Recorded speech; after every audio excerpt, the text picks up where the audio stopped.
Hi everyone and welcome! Hope everyone is doing well. I am Fernanda Castro and we are broadcasting from Rio de Janeiro, Brazil for the second annual Wärtsilä Flexible Power Symposium for Latin America and Caribbean. I will be your host during this 2 days event and I'm looking forward to sharing the great content that we have prepared for you. But before we start, there are a couple of messages that I would like to share to you. Are you following Wärtsilä Latin America and Wärtsilä Corporation pages? No? Come on, follow our pages, click the bell to receive notifications about technical and relevant content about the energy market. To make our content available to a larger audience in America's region, we have made each session available in 3 languages: English, Portuguese, and Spanish. Think you know someone else who might find this event interesting? Don't be shy. Forward this video anytime during our presentations. And finally, during the session, if you have a question, please enter in the chat box along with your geographic location. Now that the housekeeping messages are out of the way, let's jump to what it matters. We know that commitment to both decarbonization and reliable electricity systems are relevant to governments and their communities across Latin America and the Caribbean region. But how do we achieve decarbonization goals without sacrificing reliability and affordability for these communities? These are the type of important questions we will work to answer during our Flexible Power Symposium. Fasten your seatbelts because our FPS journey is about to start. With no further ado, I would like to share some greetings from our Vice President Americas, Risto Paudanius. Hello and welcome all, and thank you for attending and participating in our second annual Flexible Power Symposium for Latin America and the Caribbean. We will be discussing diverse and important topics with the leading industry experts, including the flexibility and energy planning in power systems, generation technology comparisons, trends in energy storage in Latin America, which is starting to grow, and customer success stories, which we'll be sharing with you, like our 3 record-breaking fast-track projects delivered in Brazil earlier this year. I hope you all enjoy the agenda we have prepared for you and the discussions between the industry experts. Please enjoy. Thanks, Risto. And now, only the strong hearts will endure this presentation. The battle that you all have been waiting for, the battle of technology tech comparison.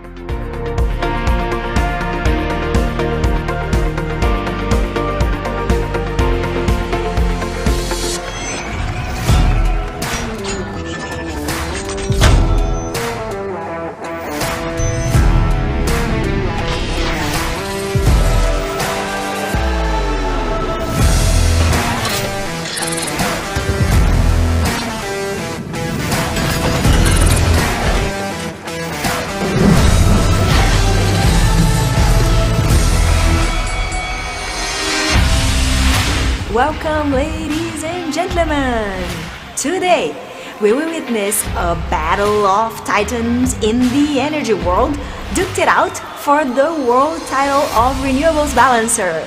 In the orange corner, we have the heavyweight champion of the world, the combined cycle gas turbine, well known as CCGT. Hello, everybody. I think this is not going to be very tough for me. And in the blue corner, we have the challenger to the title, the audacious, the reciprocating engine. Hello everybody. I feel very optimistic today. I know it's going to be hard, but I think I will be able to demonstrate my abilities in the ring. Let me introduce our referee. He will explain us the rules. Good afternoon, everybody. Today we're going to have an awesome fight for you, once against the CCGT and the reciprocating engine. The world is changing. Renewables are ever more present in electric grids around the world. With this comes intermittency, We have traditionally ran on baseload power, which means units have to be very efficient and run for long periods of time. With the introduction of these new technologies, or technologies into the grid, we've had to adapt and implement agile, dispatchable resources. The fight will demonstrate these key attributes as we go through the rounds: cost, abilities, and resiliency. In this fight, there will be 4 rounds.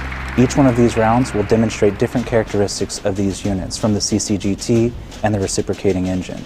I will award points based on more favorable answers when it comes to integrating renewable technologies with thermal plants.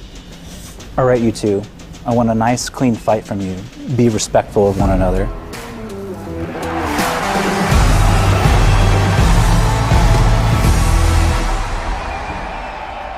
To give you an idea of where we're starting in this story, let's look at baseload efficiencies. CCGT, how efficient is your unit at baseload operation with normal site conditions? I love this question. I was made for this. My efficiency at site conditions in normal climate is about 55%. 55%. And Recep, how does yours stack up to that? I'm proud to say 47. And that is much better than any of the turbines' efficiencies in open cycle. Okay, so that's simple cycle, open cycle is 47%. Yes. Clearly, CCGT at baseload operations is king of efficiency. But as we move into the new world where renewables are ever more present, open cycle and simple cycle technologies that are quick will be important.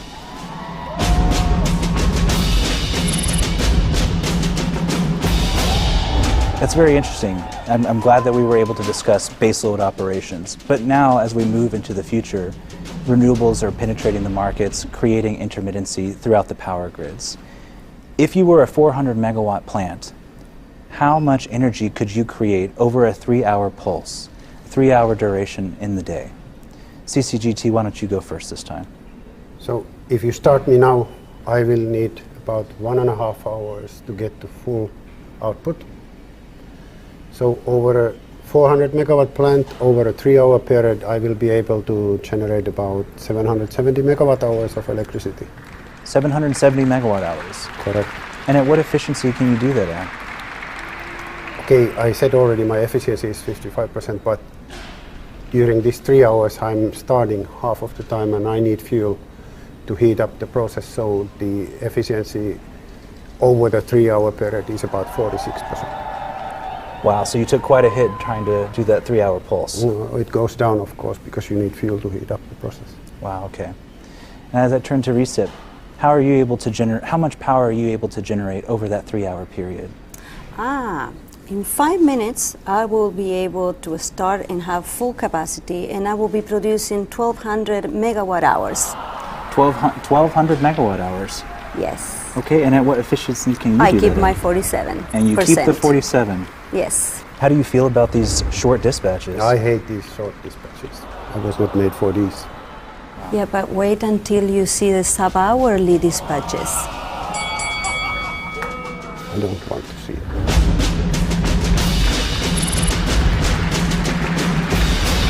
To the audience, baseload operations is a thing of the past. Moving forward into the future with high penetration of solar and wind, creating intermittency amongst the grid, we have to have more agile equipment. Equipment that's able to be dispatched multiple cycles per day in order to balance the systems.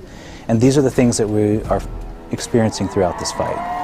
Ladies and gentlemen, I can feel in the air with the efficiency number, we can have an idea of who will be declared winner.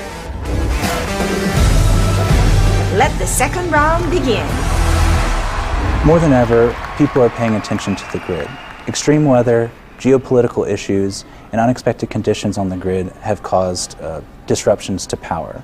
It is more important than ever that we have equipment that is able to respond to and react to these changing conditions. In this next round, we will see how the two competitors stack up to one another.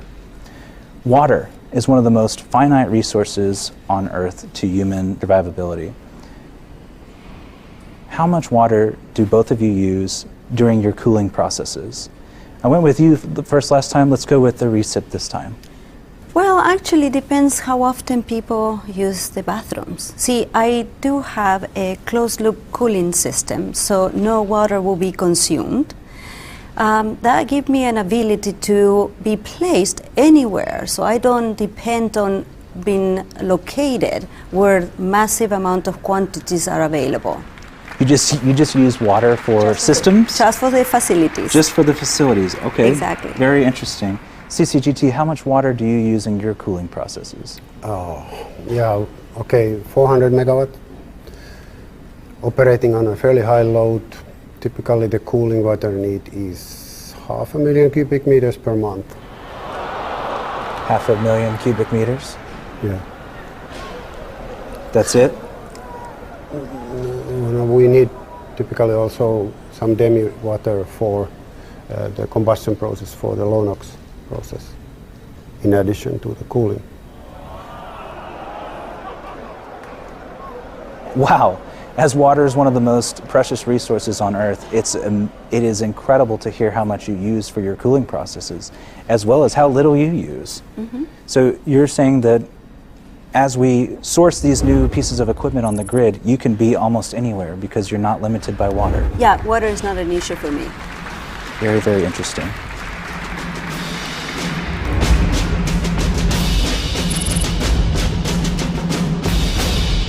Extreme weather continues to impact natural gas fuel supply. Looking at our contenders, CCGT, what is the lowest pressure that you can operate at with natural gas? Okay, the lowest pressure is typically around 20 bars. So if the pressure goes below 20 bars, I will trip offline. Okay, 20 bars. How about you? 5 bars and I will be running full power. Yep, not a problem. And that allows me to tell you that my opponent probably in certain conditions would need a compressor. A gas compressor? Yes. Yeah, I need 20 bars pressure. Yeah, so 20 bars. But if it is below 20 bars, then you will need a compressor, which adds a little bit to your capex. Am I correct? Yes. Wow, so really 5 bars is what you operate at. It's 4 times lower than you with no gas compressor.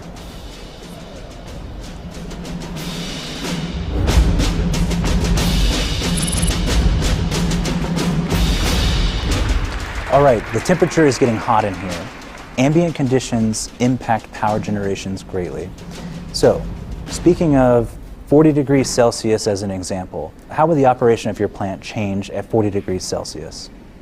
Okay, 40 Celsius is 104 Fahrenheit.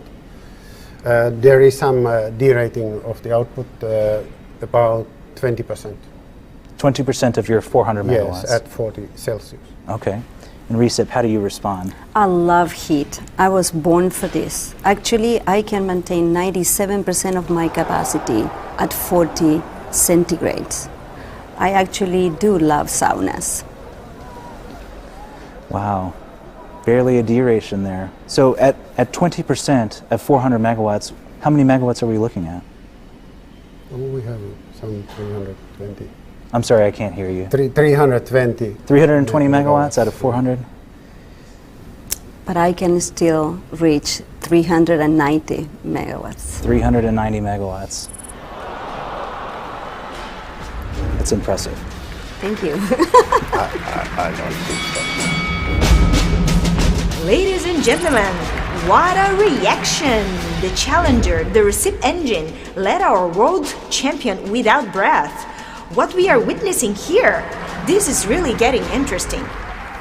Round 2 was all about resiliency. The Recip landed punch after punch with low water usage, no constrained fuel supplies, and abilities to operate in hot weather.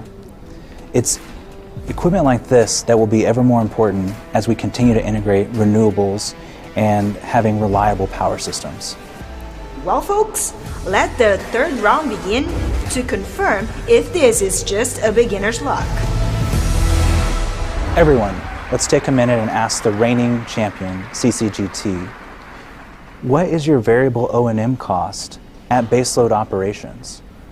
Okay, at baseload running flat out, My variable O&M cost is about $3 per megawatt hour. $3 per megawatt hour. That's it. I had to say it's $5 a megawatt hour.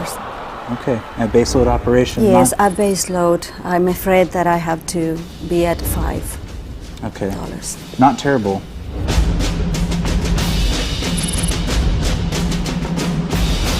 Expanding on variable O&M and the new way that we dispatch with variable intermittent resources on the grid.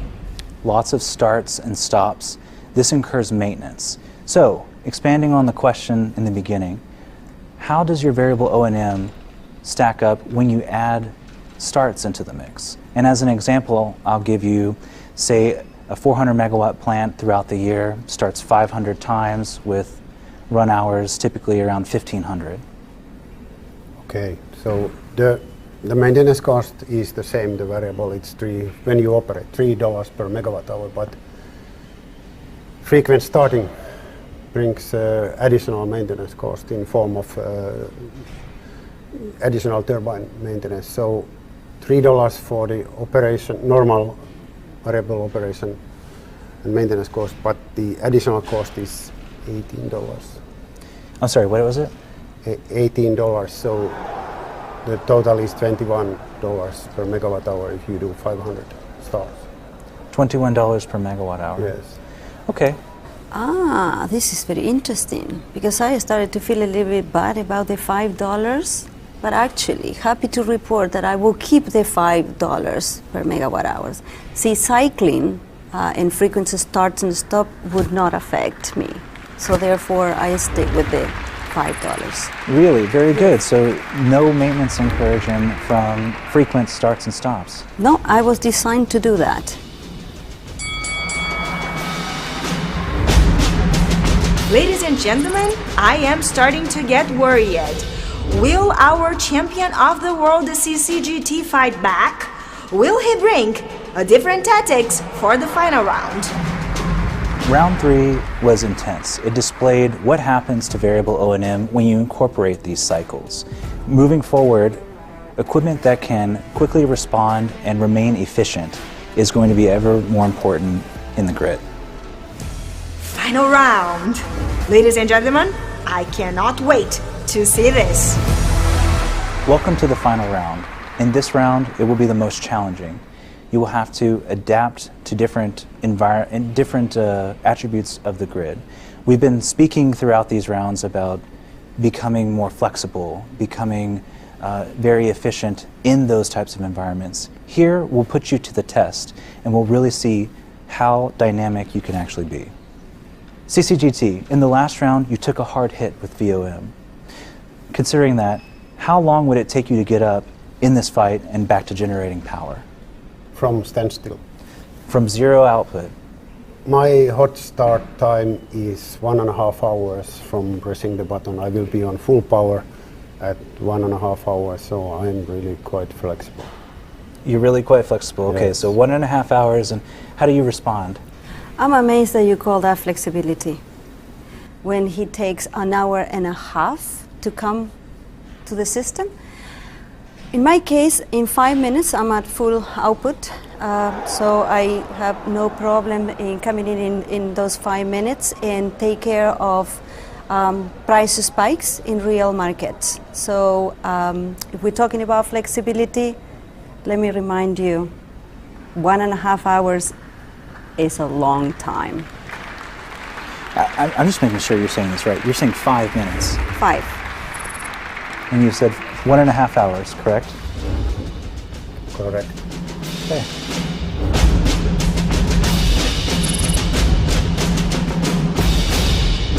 So as we've heard, cycling can sometimes cause maintenance or increased maintenance costs. Considering this, what would it cost? Can you walk me through what it would cost to start 500 times at a $10 an MMBTU price? Yes, well, my starting cost will be $150. I will have no additional maintenance cost, as we discussed before. So let's do the math. 500 starts, you said? 500 yes. starts. Well, it would be $75,000 a year. Okay, so That for will be my... that example, you would be around $75,000, and that's mostly fuel, it sounds like. Yes, just for the fuel, and again, 500 starts. Okay. CCGT, same question to you. If you were to start 500 times throughout the year, can you walk us through what that total cost would be? Okay, the starting cost for the 400 megawatt plant is $22,000, and then during the 1.5 hour start time we use quite a lot of gas to heat up the turbine and the process and the boiler steam turbine, so that adds $2,400 roughly with the $10 gas price. So the total cost is about slightly below 25,000. So And yours was 75, so you're $25,000. yes. Hold on one second here. He asked you for 500 starts. So I think you should multiply that number by 500. Can you do that math for us, please? Well, I can quickly do that math. You said 500 starts at $25,000. You're roughly adding $12.5 million to the cost of operating the grid. Yeah, there is a cost when you start a plant. Okay. So 75,000 versus 12.5 million A year. per year.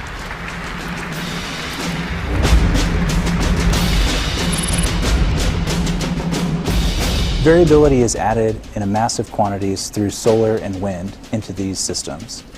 With this massive quantity comes variability. This is where your operational profiles will change. The net load ramp in the middle of the day causes many other pieces of equipment to go down to their minimum operating level or even offline. Can you give me an example of your lowest operating limit? Okay, so my minimum stable load depends normally a little bit on the local emission permits, but it's about 50% load. So you can operate between 50% and 100% load quite freely. Okay, so 50% of a 400 megawatt plant, so you're around 200 megawatts. Yeah, 200 to 400 you can operate highly flexibly.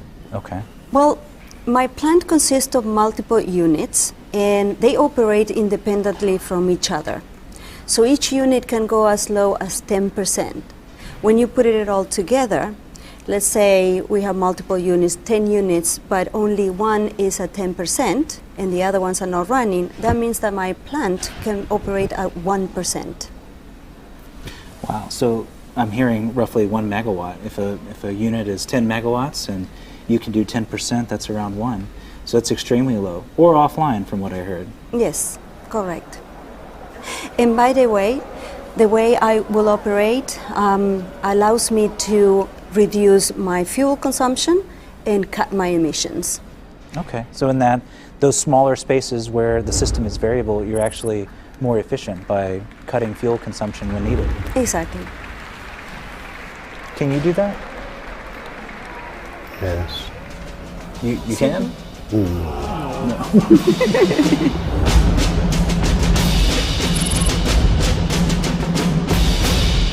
Speaking of variability, this requires you to start, stop, and restart many times throughout the day. Looking at CCGT first, how many times can you start and stop in one day, 24 hours? Okay, let me explain how the things work. So to start the plant, I need 1.5 hours to full load. Then to stabilize the temperatures and the process, I need to stay online at least something like 4 hours. And then you can stop me, and that takes typically like 30 minutes. So now we have 1.5, 4.5 hours, that's 6 hours. But you can't restart me immediately after that. I have a minimum downtime to cool down the process of about 4 hours. So this is the shortest one cycle I can do so that I'm ready to restart. So 10 hours cycle, I can do 2 cycles per day. So I'm really highly flexible in this respect. Okay, so two cycles in one day. 2 in a day. How do you have them? Well, I can actually start and stop multiple times a day. There are occasions that I have started and stopped 20 times a day.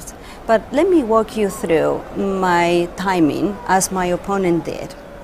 In 5 minutes, I can be online. I don't need any time to stop. I can stop immediately. I will utilize 1 minute to calm down, and then another 5 minutes to stop and purge the exhaust system.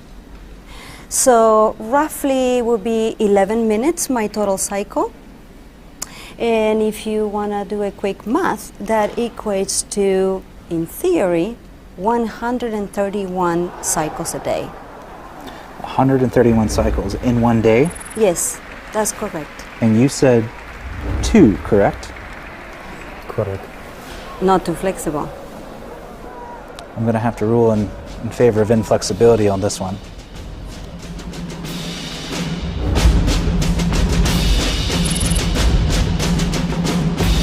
Power operations occur minute by minute. What we just witnessed here in the last round was the dynamic characteristics of both the CCGT and the reciprocating engine.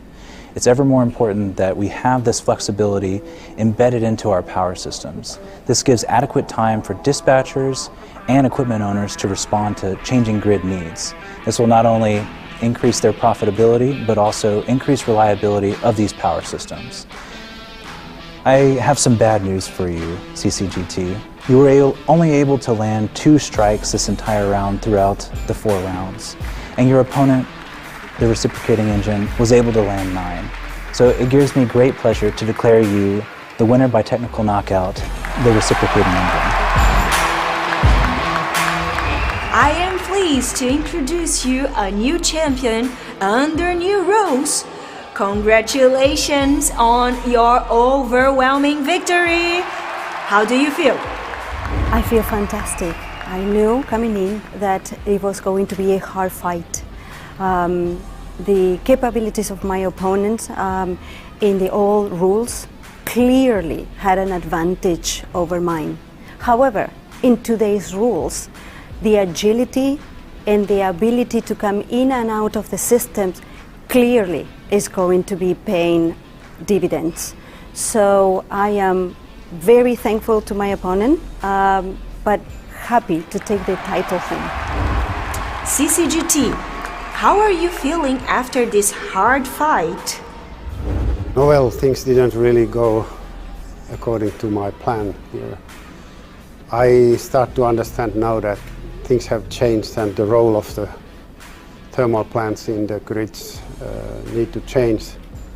And it is obvious for me now that the capabilities that I have, they were designed a little bit for a different purpose, and they don't provide maybe the same value for the power systems in the future than in the past.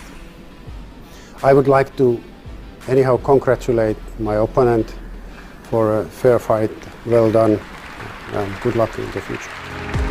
What we have witnessed here is a glimpse of the large-scale utilization of renewable power in pursuit of decarbonization and the impacts of thermal power. In the past, thermal power was utilized as baseload, and the plants were designed for this purpose. Most of these plants were intended to produce power uninterruptedly at high efficiency. However, today and in the future, agility is a key feature in balancing the variability of renewable generation. These plants have a very different operating profiles with multiple daily starts, stops, and restarts while maintaining high efficiency.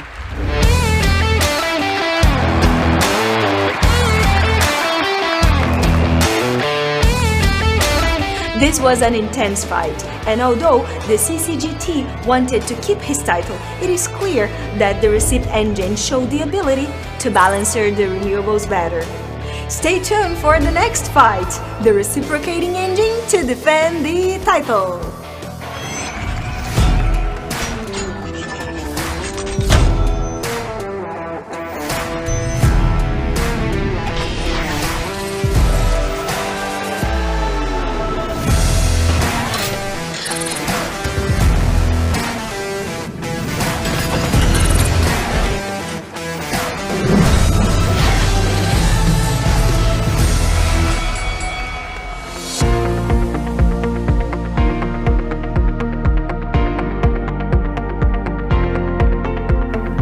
what a fight! This was outstanding, Sylvia, Yussi, and Russell. With this explanation, we can easily understand the scenario that we are all inserted and comprehend why we will talk a lot about flexibility, availability, and reliability. Please download our info sheet comparing engine technology to gas turbines. The link will be available in our chat box. Let's keep the ball rolling. I would like to invite Gabriel Cavados, Project Sales Director for Wärtsilä, Leontina Pinto, Consultant at Engenho Consultoria, Amaro Pereira, Associated Professor from Universidade Federal do Rio de Janeiro, to talk about flexibility and energy planning. Welcome, guys. The floor is yours.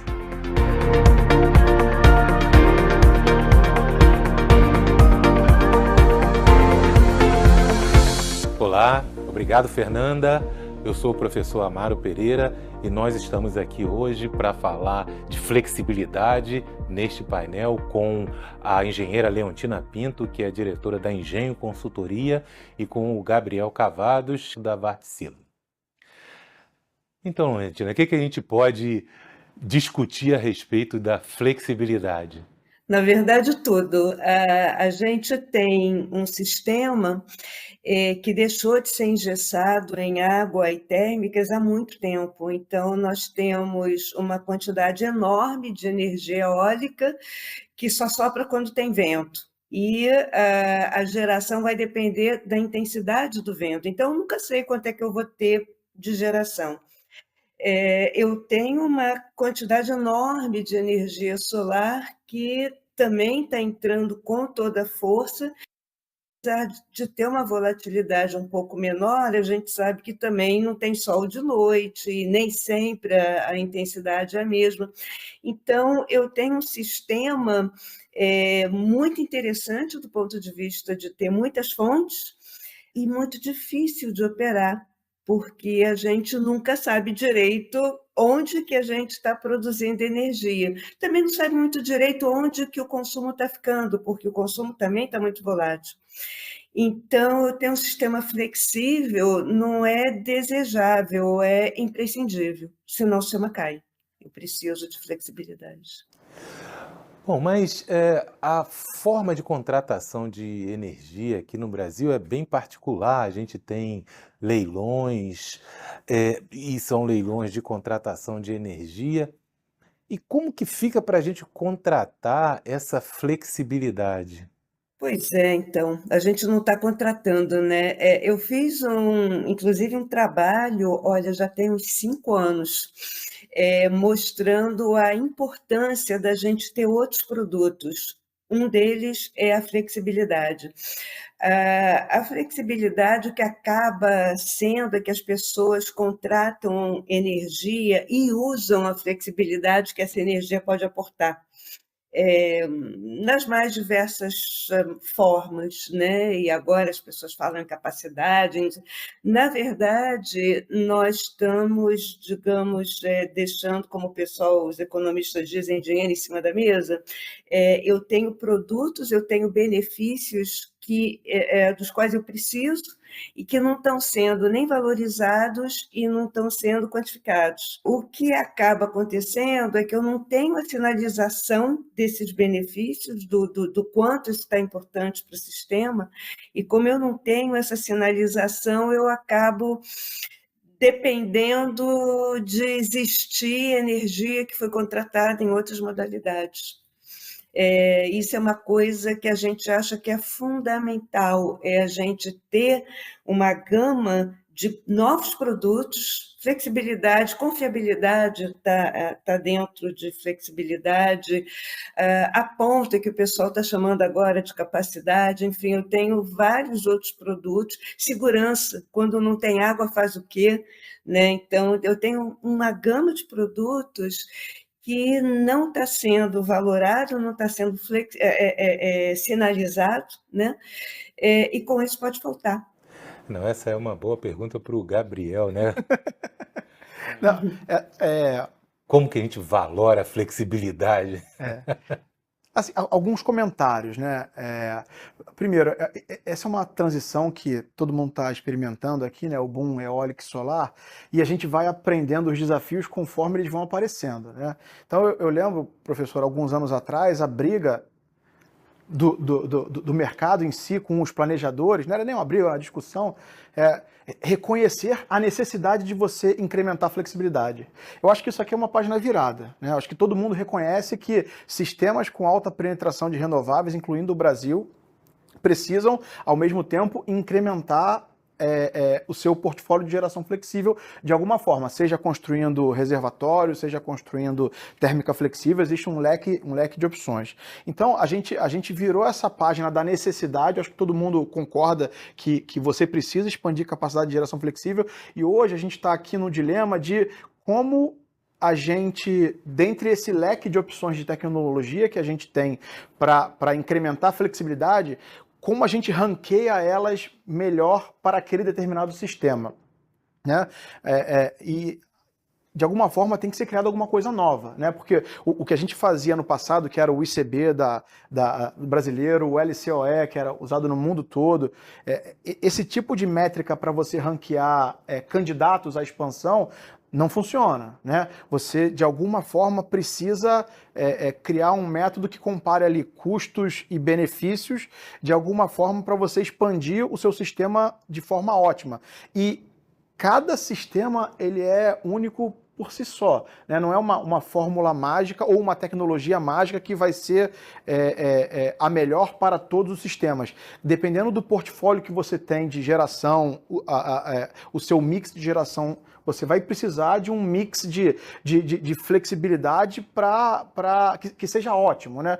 Eu acho que esse é o meu comentário, Amaro, e eu diria mais, a gente tem que parar de olhar intrinsecamente para o projeto em si, né? O LCOE ele tem um desafio que é custo fixo dividido por expectativa de energia gerada, mas ele olha só para aquele candidato em si. A gente tem que, de alguma forma, montar uma metodologia que verifique o benefício daquela tecnologia naquele sistema, porque você colocar uma tecnologia num determinado sistema afeta todo o portfólio de geração daquele sistema e você, por exemplo, pode evitar algum custo de alguma tecnologia que seria utilizada caso você não tivesse aquele ativo. Trazendo para a nossa realidade brasileira, né? A gente tem o ICB, que o ICB ele, de alguma forma já captura o benefício sistêmico ali na garantia física, no COP e no SEC, mas de alguma forma a gente precisa criar um ICB Flex para comparar quais tecnologias são as melhores candidatas para o sistema elétrico brasileiro. E assim,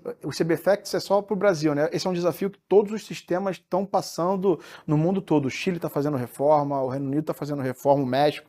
Então, assim, todo mundo está com esse problema, mas trazendo para a realidade brasileira, eu acho que a gente precisa criar uma nova métrica para ranquear os projetos de forma correta.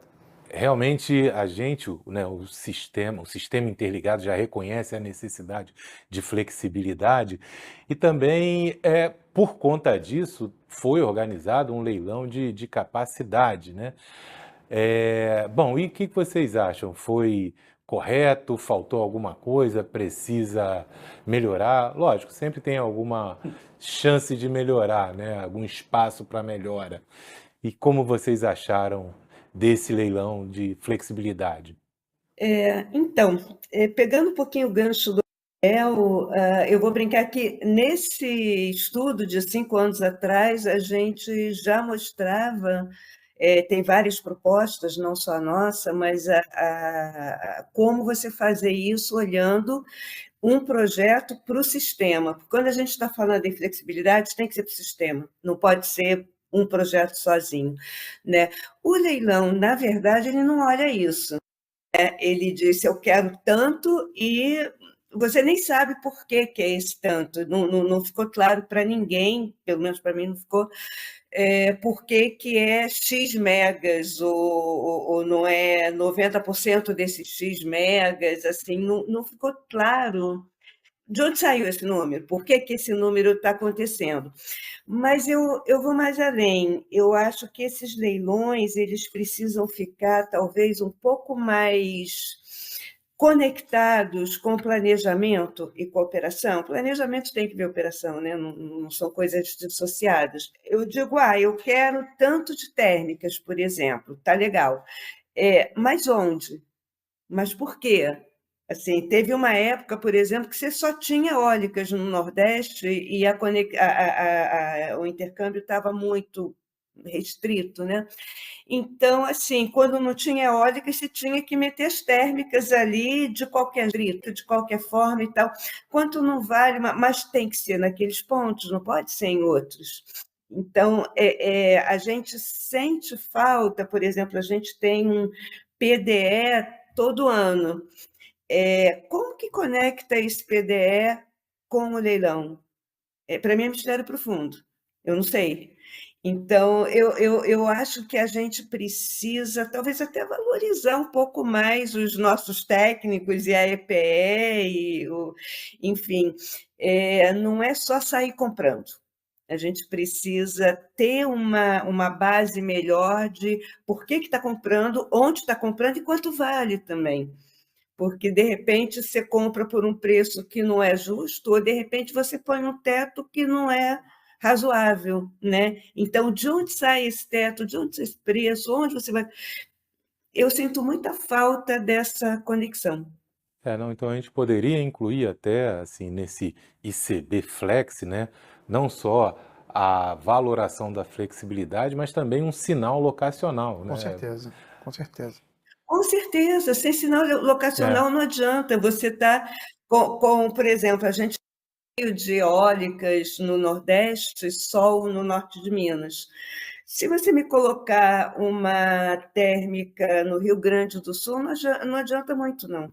Vai acabar criando congestionamento ali. Ou aquela ideia de vão botar térmicas a gás, onde não tem gás, ou não sei. A menos que eu faça uma coisa muito bem feita, eu vou ficar com projetos ociosos, eu vou ficar com coisas que não me servem, né? Apesar da intenção ter sido muito boa. Pensando nas hidrelétricas ou no papel das hidrelétricas, dado que ela dá muita flexibilidade, mas considerando que está perdendo capacidade de regularização, como que ficaria o papel das hidrelétricas no futuro, né? Considerando uma perda de capacidade de regularização? Então, eu vou brincar assim, eu acho que até agora nós estamos com um problema seríssimo, não só a capacidade de regularizar certamente foi perdida, mas a gente tem mudanças climáticas evidentes batendo na porta. O mundo está mais seco. A gente não tem mais a água do passado, a gente tem que entender isso. Também é a coisa que eu estou falando assim, há uns 20 anos, não tem jeito, a gente tem que acordar para isso. Não adianta pegar o período crítico de 52, 56, 52, 56 foi no século passado, é mais velho que eu, não pode. Por outro lado, depende muito se as térmicas da lei da Eletrobras vão entrar ou não. Se elas entrarem, nós vamos ter sobra de água, por mais seco que fique, porque se você empilhar a capacidade de renováveis, entre aspas, porque para mim hidrelétrica grande também é renovável, mas das novas renováveis, digamos assim, e colocar as térmicas inflexíveis e aí colocar água, isso já passa a demanda a partir de 28 ou 29. Então, assim, nós estamos correndo o risco de não usar a nossa água para substituir por térmicas inflexíveis, né? Se elas não entrarem ou se isso for renegociado de alguma forma, aí a gente vai perder realmente uma força, um potencial para fazer a flexibilidade do sistema. De todo jeito, de novo, elas estão em alguns lugares, elas não estão espalhadas por todo lado, então elas vão poder ajudar em alguns momentos, em alguns lugares, mas não universalmente mais. Isso é uma coisa que já acabou. Mas então isso é exatamente o contrário do que a gente está precisando, né? Assim, É. A gente não precisa de mais geração inflexível, né? Na verdade, a gente já tem muita inflexibilidade barata vindo da energia eólica e da energia solar. Mas, se eu puder voltar um pouquinho na sua pergunta, eu só queria adicionar uma coisa.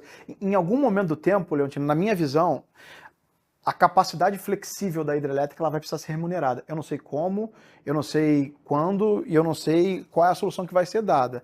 Mas o modelo de contratação de hidrelétrica, que era por quantidade, ele de alguma forma ele vai precisar ser modificado para remunerar a capacidade flexível, né? Você imagina, num período de seca, que o operador, a decisão do algoritmo vai ser poupar água ao máximo no reservatório, o gerador hidrelétrico não vai gostar dessa decisão, porque ele vendeu o megawatt-hora. Então, de alguma forma, se você vai usar a hidrelétrica para fazer flexibilidade do sistema, a gente vai precisar reformar o setor elétrico para remunerar esse ativo. E eu concordo plenamente, em todas as simulações que a gente faz do setor elétrico, a inflexibilidade de térmica ela tem que ser imposta, né? O modelo, a otimização nunca é você aumentar a geração termoelétrica. É muito pelo contrário. Toda a termoelétrica ela é deslocada para momentos de escassez de renovável, até porque a renovável tem custo variável zero, né? Então, a gente está indo aqui na contramão. Eu entendo que é uma decisão que está na lei, então a gente até coloca como restrição. Mas, além disso, a gente não enxerga mais geração inflexível sendo imposta. Eu concordo com a visão da professora. Eu acho que para remunerar essa flexibilidade das hidrelétricas, né, a gente poderia ter um mercado de curto prazo, né, ou uma precificação horária. Você enxerga isso para o futuro, Leontina? Alguma coisa desse tipo no setor elétrico brasileiro? O que eu vejo é que a contabilização vai ser horária, realmente, porque em algumas horas você não tem vento ou você não tem sol e você vai precisar suprir essa demanda desse período com algum custo, né? Então, isso tem que ser uma contabilização, eu diria até que é mais que horária, isso devia ser com a maior discretização possível, né? Uma coisa que a gente falou pouco, inclusive, é que a gente podia fazer, inclusive, uma gestão de demanda nessa hora. Quer dizer, a gente podia pedir para o consumidor para baixar um pouquinho o seu consumo, fazer alguma coisa por aí. Mas, apesar de ser uma gestão de muito curto prazo, porque a volatilidade acontece, às vezes, em questão de minutos, isso tem que ser planejado. Então, eu tenho que ter uma metodologia, uma modelagem que me diga o seguinte: olha, em 2030, com essa matriz que eu tenho e esse consumo que eu estou esperando, eu vou precisar desse tanto de flexibilidade, de tantos mega aqui, tantos mega aqui, tantos mega aqui, dessa forma e tal. E isso tem que ser precificado e sinalizado com uma antecedência muito grande. Então, em curto prazo, porque é mesmo, a contratação tem que ser a longo prazo, senão quando chegar em 2030, naquela hora, naquele lugar, não deu tempo mais de construir a usina que eu vou precisar, ou instalar a bateria, ou ter a regulação necessária para baixar a demanda, enfim. Isso tem que ser pensado antes, né? E eu vou até brincar, eu acho que isso tinha que ser pensado agora, porque esse problema ainda não está doendo tanto. Então, quando não dói que a gente tem que preparar o caminho, porque depois que começa a doer, as soluções são as mais estabanadas possíveis. Aí você cai em emergência, fica desesperado e faz qualquer coisa, né? Eu acho que isso tinha que ser pensado agora.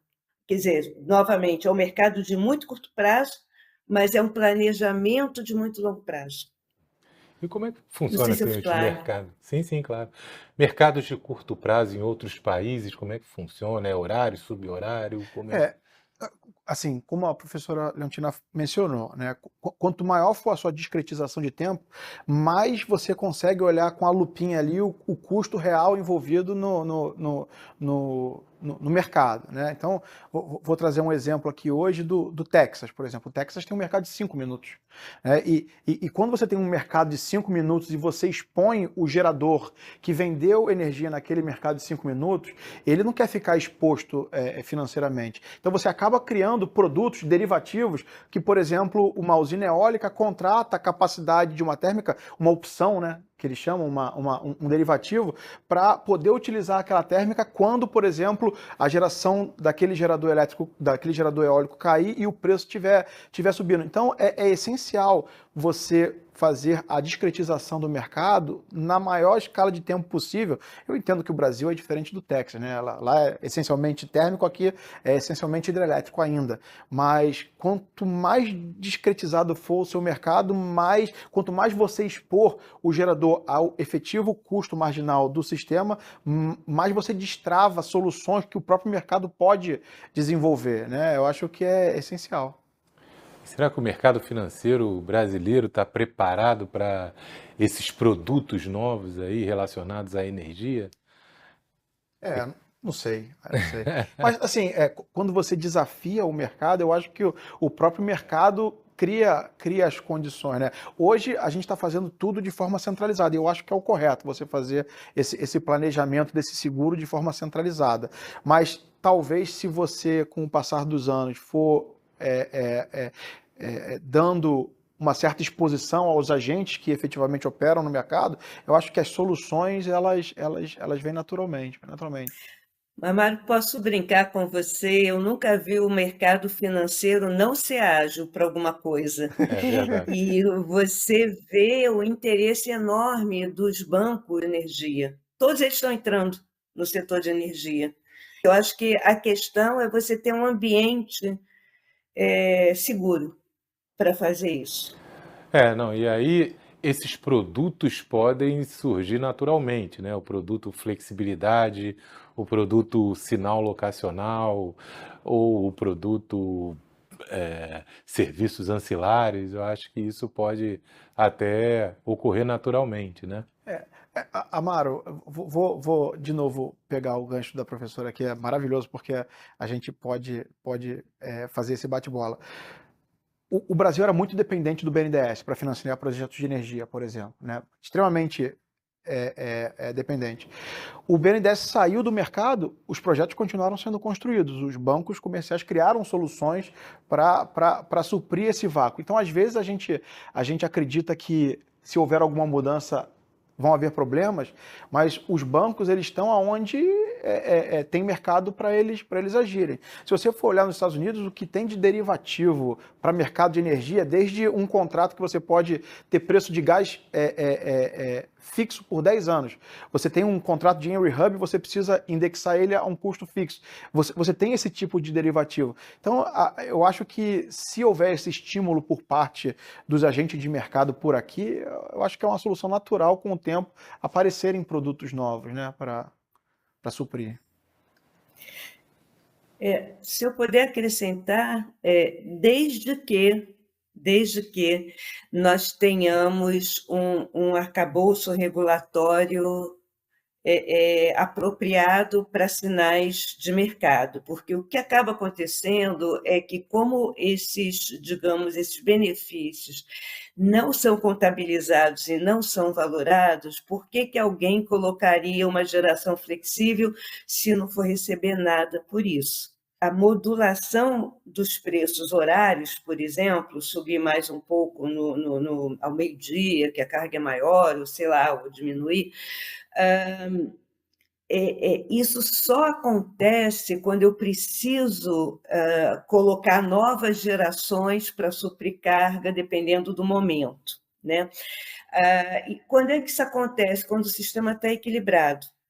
Então, se você tem energia sobrando, você não vai precisar de nada para modular a carga.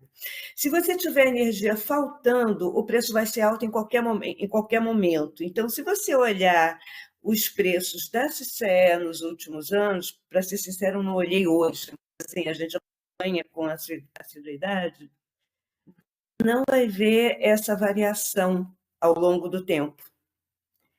você não vai ver. Então, o que está acontecendo é que esse benefício da flexibilidade, esse serviço, ele está sendo prestado, mas não está sendo reconhecido. Você só vai ter esse tipo de produto, e eu não acho que o mercado financeiro tenha nenhum problema em se adequar a isso, eles são muito rápidos para fazer isso, mas eu acho que eles só farão isso se esse benefício for valorizado.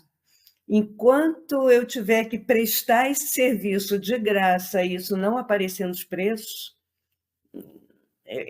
a gente precisa valorizar esses produtos. Concordo. Sustentabilidade é outro que também precisa ser valorizado. E vocês acham que nessa discussão aí da reformulação do modelo regulatório do setor elétrico, esses pontos estão sendo discutidos e tem alguma chance de inclusão dessas questões no modelo regulatório?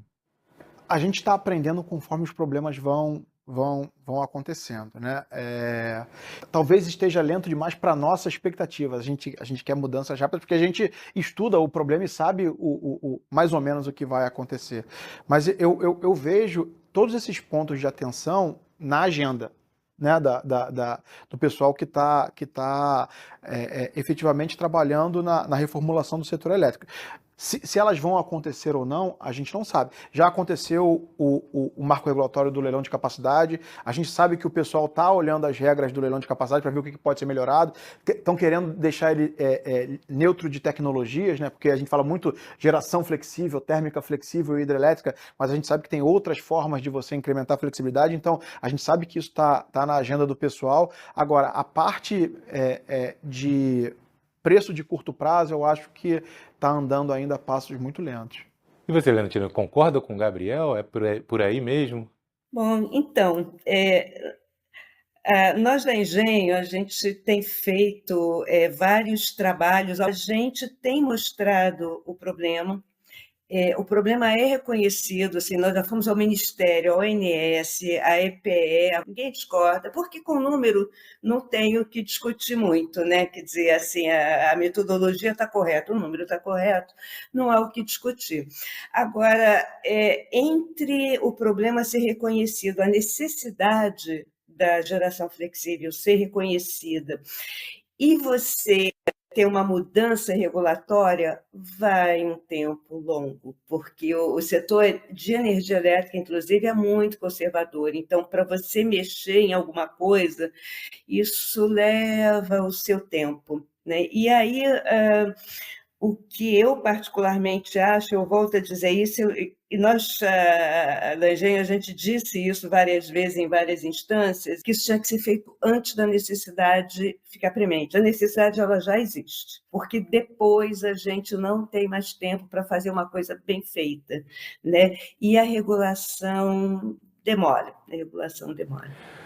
Bom, acho que essa conversa aqui foi muito rica, o debate realmente foi estimulante.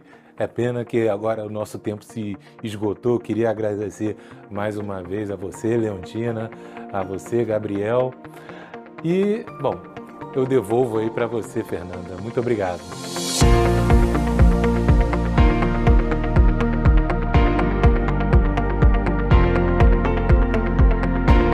Thank you very much, Leontina, Professor Amaro, and Gabriel. This was truly enlightful.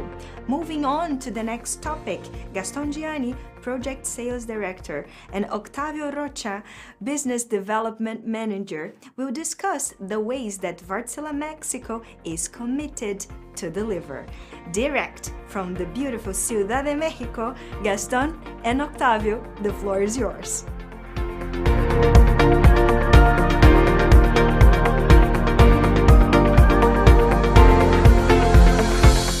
Gracias, Fernanda.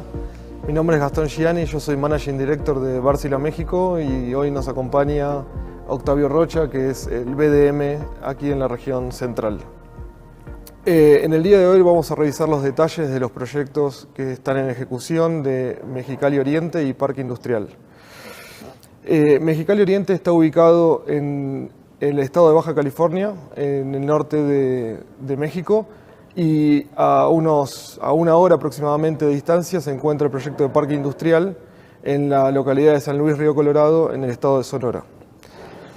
En octubre del 2021, CFE y Wärtsilä llegaron a un acuerdo para la construcción de estas dos plantas bajo un contrato EPC.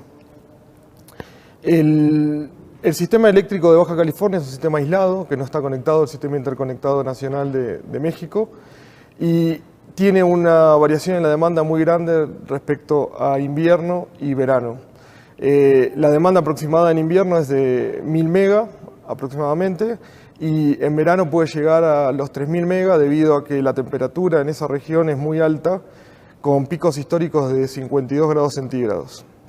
Esto hace que la construcción del proyecto y el desarrollo del proyecto sean extremadamente complejos, un poco por las condiciones climáticas a las que este proyecto está asociado, como así también a las condiciones sísmicas que este proyecto requiere, debido a que está sobre la falla de San Andrés.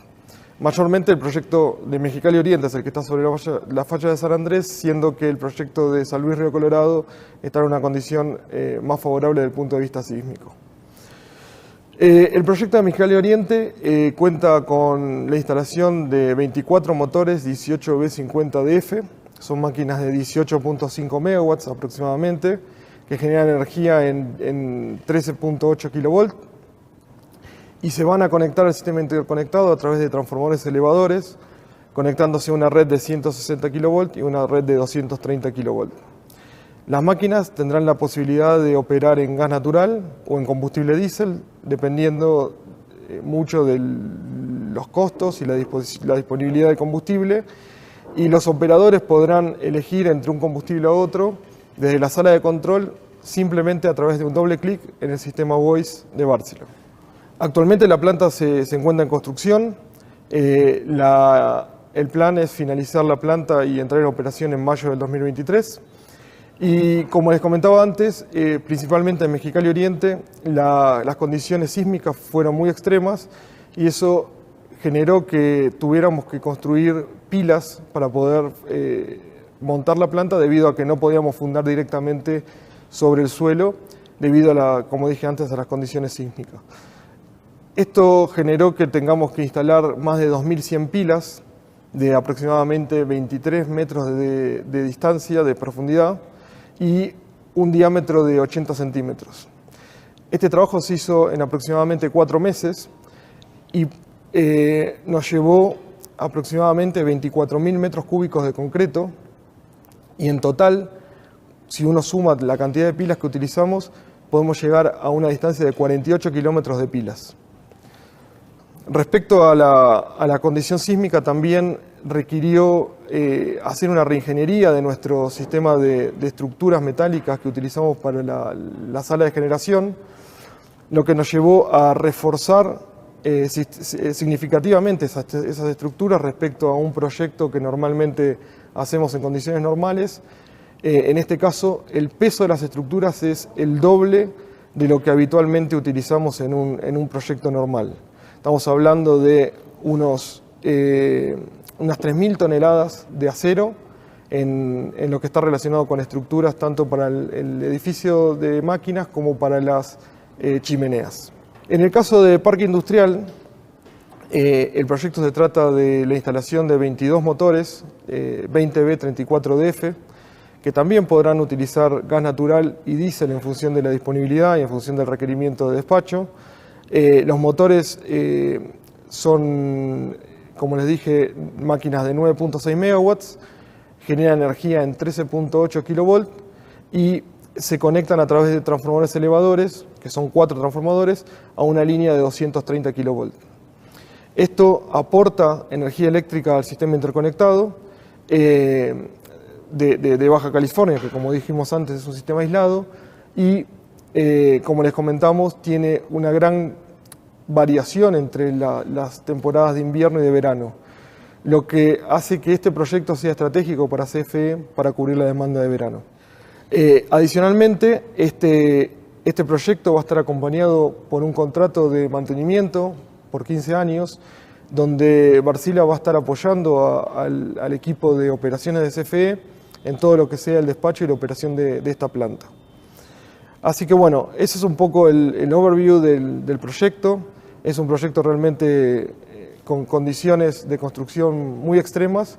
Las condiciones de trabajo de los empleados y de la gente de obra es muy compleja debido a las altas temperaturas, lo que hace que los rendimientos en la época estival sean relativamente bajos debido a que cada cierta cantidad de horas de trabajo los operarios tienen que hidratarse y cuidarse muchísimo del tema del golpe de calor, que es un efecto muy complejo en estas regiones. Así que bueno, básicamente ese es el overview de los proyectos, y ahora los voy a dejar con mi colega Octavio Rocha, que nos va a comentar respecto al mercado de México y los detalles del futuro del mercado eléctrico en este país. Gracias Gastón. Y bueno, bienvenidos todos de nueva cuenta a este Flexible Power Symposium. Mi nombre es Octavio Rocha, recién me incorporé a la compañía como gerente de desarrollo de negocios. He estado con gusto y honor los últimos 15 años trabajando en proyectos de generación, principalmente en compañías de tecnología de generación. Y bueno, será un honor estar de nueva cuenta en contacto con ustedes. Como comentaba Gastón, parte de lo que queremos en Wärtsilä es continuar con este momentum. Estos dos proyectos de comisión que el próximo año estarán en operación, apoyando el protocolo correctivo de emergencia, sumarán más de 600 megas de capacidad a la región. Esto, aunado a las plantas existentes, nos van a dar un total de más de 1 gigawatt de potencia instalada en el país, ¿no? Esto obviamente pues nos muestra el compromiso, nos muestra todo el interés que tiene la compañía, todo el interés que tenemos desde nuestra sede central en Finlandia para seguir apoyando al país en sus necesidades. Seguimos participando muy de cerca en todos los proyectos en etapas tempranas. Actualmente estamos trabajando para proyectos con la Comisión de Investigación de Condiciones de Mercado, en donde Wärtsilä confirma su interés y su apoyo al mercado mexicano desde un simple proyecto de equipo, equipment only, hasta todo un llave en mano, todo un proyecto de EPC, donde nosotros tomamos ese alcance, la parte de operaciones, desde todo el control de mantenimiento, operación, hasta cualquier esquema con refacciones y servicios de forma transaccional, ¿no? Como sabemos, en los últimos meses se han consolidado en el país más de 6 grandes proyectos de ciclos combinados. Estos son proyectos que, si bien tienen una eficiencia alta, son proyectos que requieren de mayor tiempo, son proyectos que requieren de una mayor inversión, una mayor complejidad, y serán centrales que estarán listas dentro de los próximos 2 o 3 años. Por lo que pensamos que de nueva cuenta la tecnología de motores, donde nosotros podemos presentar una entrega de equipos con periodos menores a 1 año y todo el ciclo de construcción y comisionamiento en centrales menores a 2 años de ejecución, pensamos que esto es una gran ventaja para el mercado mexicano. El mercado mexicano sigue pidiendo la parte de generación distribuida, sigue buscando la parte de operación flexible, todas estas plantas que traigan el balanceo que requiere nuestro sistema, que requiere las diferentes interconexiones en el país, y esto es parte de las ventajas que queremos seguir recalcando en el mercado mexicano. Como sabemos, bueno, la tecnología de motores es más eficiente en comparación a otras tecnologías de generación, por ejemplo, en ciclo abierto.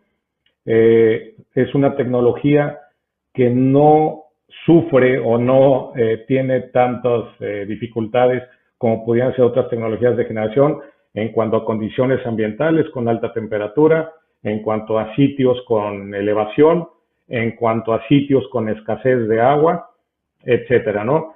Por lo cual pensamos que, bueno, esta tecnología debe de seguir en este momentum que comentábamos para seguir apoyando al mercado mexicano. Complementando lo que mencionaba Octavio, las plantas de Mexicali Oriente y Parque Industrial van a contar con una eficiencia del 44% y tienen un tiempo de arranque desde reserva fría hasta 100% de carga de entre 5 y 8 minutos. Eso, como bien comentaba Octavio, aporta una gran flexibilidad al sistema y le aporta una posibilidad también a CFE de poder despachar en función del crecimiento de la demanda. Correcto. Y esa flexibilidad es sin duda lo que va a marcar las condiciones del mercado en los próximos años. Queremos ahí recalcar todas las inversiones que conocemos de carácter público en cuanto a ductos, en cuanto a terminales de gas. El país, ciertas regiones del país que no tenían acceso a este recurso, bueno, por supuesto tendrán una mejor situación, un mejor escenario para los próximos años, en donde, bueno, este tipo de tecnologías de nueva cuenta se ve muy beneficiada en cuanto al uso de gas natural.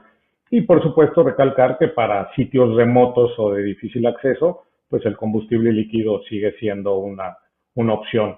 Por lo que invitamos a los sectores industriales, a todos los sectores consumidores de esta energía que buscan estas soluciones flexibles, pues estamos a sus órdenes para apoyarlos en definitiva en estos proyectos en etapa temprana, pensando que puedan llevarse a cabo en los próximos 2, 3 años.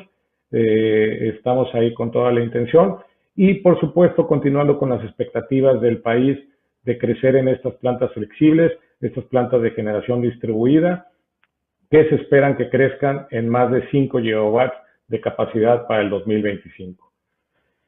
Por último, bueno, queremos confirmar todo el compromiso, todos los objetivos que tiene Wärtsilä en cuanto a proyectos verdes, en cuanto a proyectos de descarbonización, por lo que también pues reiterarles ahí el apoyo que podemos brindarles en todos los proyectos, todas las iniciativas renovables, tanto parques eólicos como solares, donde complementamos con todas nuestras soluciones de almacenamiento de energía, con un paquete muy completo de soluciones, también que van desde un llave en mano hasta solo equipo, ¿no?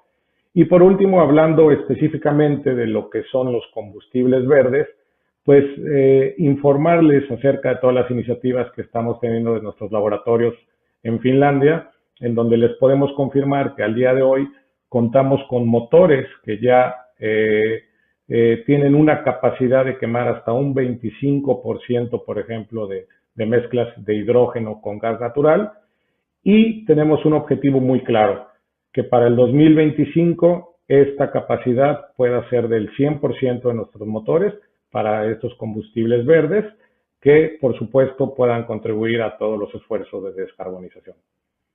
Entonces, bueno, pues básicamente sería el mensaje que queremos brindarles. Un honor estar en contacto con ustedes y, por supuesto, seguimos aquí a sus órdenes. De nuevo con ustedes, Gastón. Muchas gracias, Octavio, por las conclusiones y por tus comentarios respecto al mercado eléctrico de México. Así que los esperamos en cualquier momento en nuestras oficinas de Wärtsilä México. Y gracias a todos por participar del evento. Y bueno, Fernanda, continuamos contigo.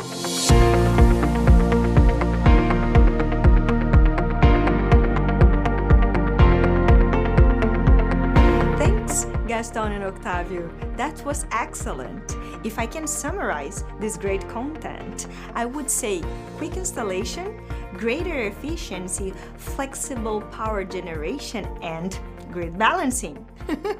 Also, I would like to highlight for all the audience who have joined after we started to please follow us on our social media channels and send your questions and comments in the chat box. For the next topic, Kate Sherwood, Energy Business Director for Energy Storage, and Ignacio Aguirre, Business Development Manager, will discuss trends in the energy storage in Latin America.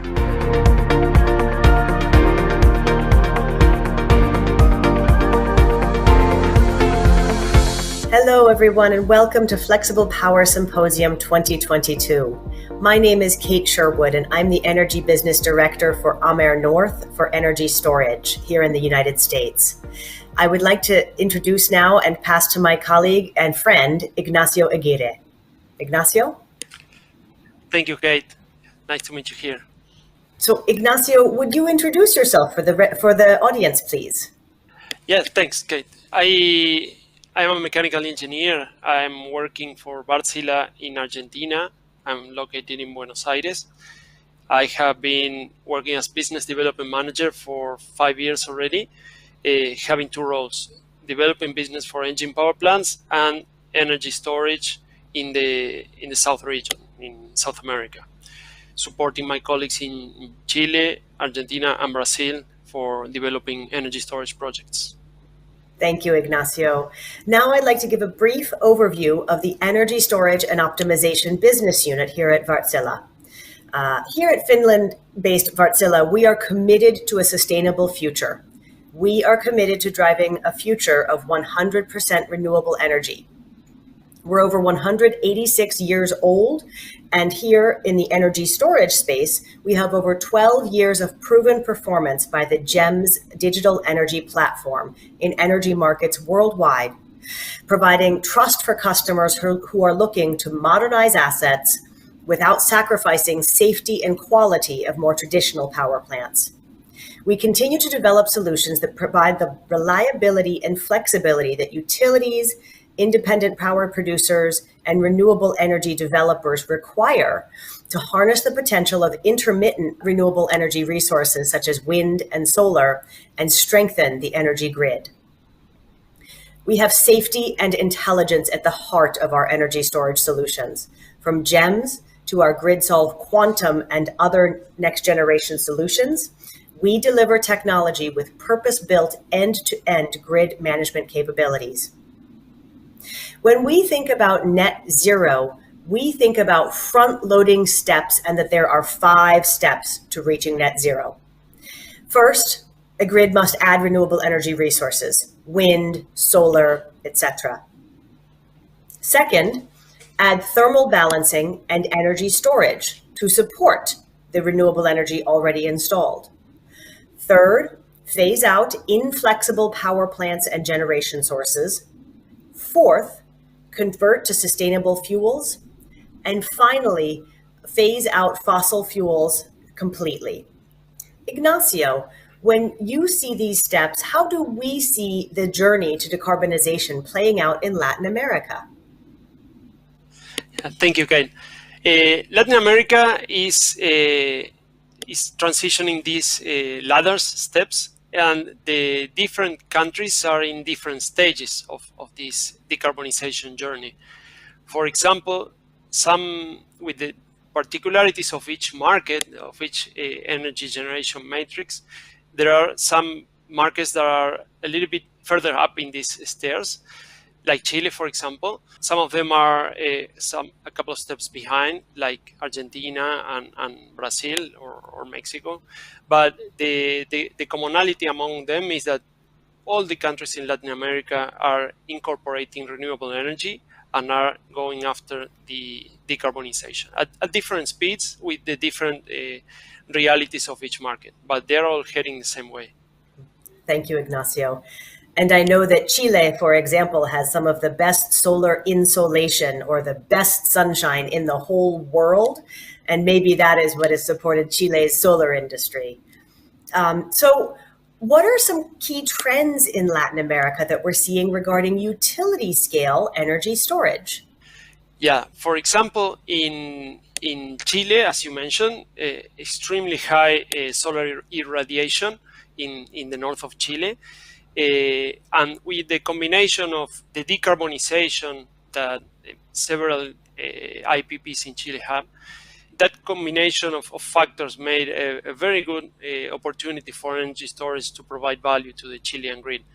The renewable penetration is very high in Chile, in particular solar and wind. Then the decarbonization and closure of inflexible plants like coal plants has been accelerating in Chile. And also the consciousness to have a greener world is accelerating this transition. So the trends are renewable penetration, the very fast transition to wind and solar energy, and the decarbonization of or closing earlier the inflexible plants. Thank you. As we're talking here today, the World Cup is well underway. Ignacio, I know you live in Argentina, but can you continue talking about Chile? What are some of the drivers for energy storage in Chile? Yeah, absolutely. Absolutely. As I said, the penetration of solar and wind generation is very high, is the highest in Latin America. Then due to the early closure of inflexible plants, and some international constraints like the crisis in Ukraine, so LNG price went up very high. So there is a very high volatility in spot prices in Chile. So during certain hours, then there is excess of renewable energy generation. The spot price can be very low, and during the nighttime, where the demand grows higher and the renewable goes away, then the prices go up. So every day we have a very firm cycle of low price, high price, low price, high price, and that is an opportunity for energy shifting. The excess of renewable energy can be charged into the battery and then be discharged to the grid, offsetting the low cost of generation to the night. So there is an opportunity for arbitrage. Additional to that, there is a change in regulation. The renewable generation plant with storage capability will be considered as a firm capacity in the Chilean market. So this combined to the arbitrage possibility plus additional ancillary services to provide to the grid, like frequency regulation, black start, reactive power compensation, etc. All these drivers are pulling the energy storage solution in Chile. So Ignacio, you've talked about some of the drivers for energy storage in Chile. Now let's talk about what some of the results you might expect to see.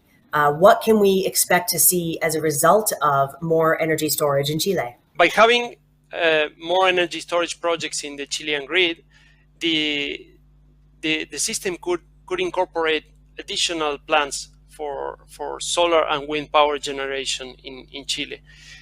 The possibility of storing the renewable generation will avoid the transmission constraints, will allow arbitrage energy arbitrage in order to compensate the spot price volatility during day and night, and additionally will allow for much bigger reduction in emissions for power generation. We have to consider that the Chile has very limited natural gas resources, so they are heavily dependent on liquefied natural gas imports. So in the current context of the Ukrainian crisis, the LNG price has gone up very high, and this is causing an impact to the cost of natural gas generation in Chile. So the energy storage projects will act as an insurance, hedging the electricity cost, in allowing the Chilean customers to pay less for the electricity and to increase the security of the Chilean system, because the dependence on external supply is reduced. So we have a very interesting reference case we sold last year for our customer in Chile, Colbún, that is installing an energy storage project next to their Diego de Almagro solar plant in northern Chile. This is a very interesting case in which the excess of renewable energy will be stored in the battery. They will avoid transmission grid constraints, and additionally, they will have the possibility to supply solar energy during the night. Now this has become cost competitive due to the reduction in price of the batteries, mainly driven by the electromobility industry, the electric cars. So we have a very high expectations for energy storage projects in Chile, being Diego de Almagro our first, but not the last. So I know you are from Argentina and we're talking about the World Cup, but it seems like Chile is winning the Latin American energy storage World Cup right now. Absolutely. Yeah, that is true. So what could we learn, Kate, about the lessons learned in the United States market? Because you've been very ahead of us in developing energy storage project, and the U.S. grid has much more projects than Chilean grid. So what can we learn about the expansion of the energy storage projects in North America? Yeah, first I would say, although I am American, the American World Cup teams for the men are not as interesting to watch as for the women. So that's the first lesson. Watch the American women in the World Cup. So back to energy storage. I think we have a lot of lessons, and I hope that all of Latin America can learn from our mistakes. First, although we've operated as Wärtsilä in Latin America for over 25 years, I know in Argentina, we've not operated much in energy storage. We must understand the customs and duty structures for how the products come into the country. Today, for example, most batteries are made in China. How is this imported into the various countries? What are the costs, the risks, the concerns we must be aware of to actually import and operate our projects at the local in the local countries? Every country is different. So we must understand this. We must work with our customers. I think the first thing is to work with our customers to really understand their local product, their local authority, having jurisdiction to understand what's happening for them. The second lesson, at least in the US, we've learned the hard way. It always takes longer and costs more. Whatever we estimate, it always takes longer and costs more. So what might take 9 months, we should plan for 12, sometimes even 18 months, even in Chile, where we have experience already. So we really must understand that what we plan today in one country is not necessarily applicable to another. And finally, Ignacio, you mentioned some of the grid opportunities for energy storage. I think we must understand and work with our customers to understand their economics. In Chile, maybe it is renewables integration, but in Argentina, maybe you have different requirements. Maybe it is grid firming, black start, like you mentioned. There are many things that energy storage products can do, but the value of each, we must work with our customers to understand the value, to really help them get the best value from Wärtsilä. Absolutely, yes. We are benefited by the extensive presence of Wärtsilä in Latin America for our engine power plants. So we have offices in most of the countries. We have an installed base in most of the country, and this could create synergies in order to provide long-term service agreement with our customers, supporting the availability and perform their battery system.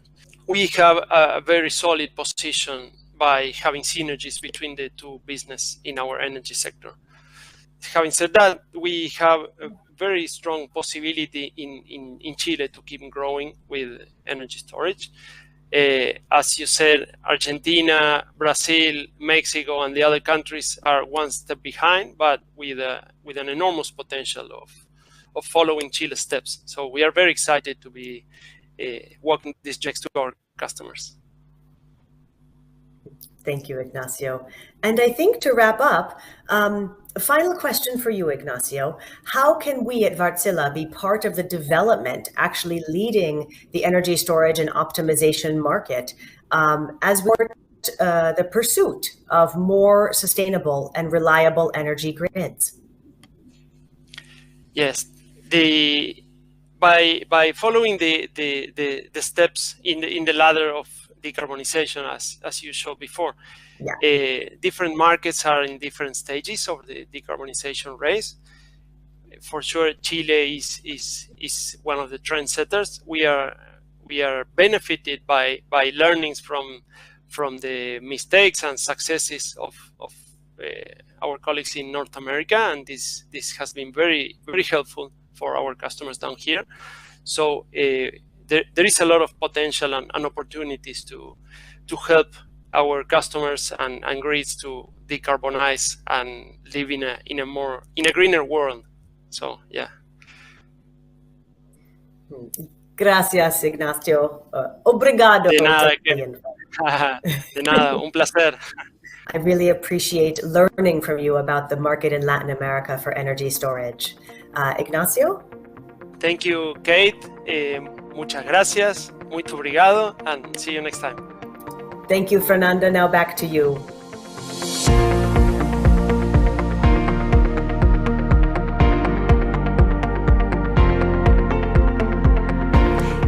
Kate and Ignacio, energy storage will definitely be a key element to guarantee reliability with zero emissions as power systems move through the energy transition. Well, folks, I think this was a very productive day. Let's ask Alcaide to make some key takeaways from these insightful sessions. Mas que dia fantástico, pessoal! É uma oportunidade incrível de ver todas as palestras, todas as apresentações. Foi um dia muito produtivo. Eu queria então iniciar agradecendo a todos os participantes. Eu agradeço os meus colegas de Wärtsilä, mas eu não posso deixar de mencionar, mesmo depois de tantos anos trabalhando na Wärtsilä, ver uma apresentação do Jussi e da Silvia sempre é uma coisa nova. Essa batalha de tecnologias que eles discutiram foi uma coisa que eu não esperava. Foi muito interessante. Parabéns aos meus colegas. Obrigado a todos os participantes. Espero que vocês tenham aproveitado tanto o dia quanto eu aproveitei. Espero vê-los amanhã. E agora é com você, Fernanda. Thanks, Alcaide. Very good discussions we had today. Tomorrow, we will learn lessons from the past and discover new challenges about financing the energy transition. We will also have a roundtable with our customer regarding the outstanding fast-track projects delivered in Brazil. And we will round out the day with decarbonization and the energy transition in Americas. See you tomorrow. Take care.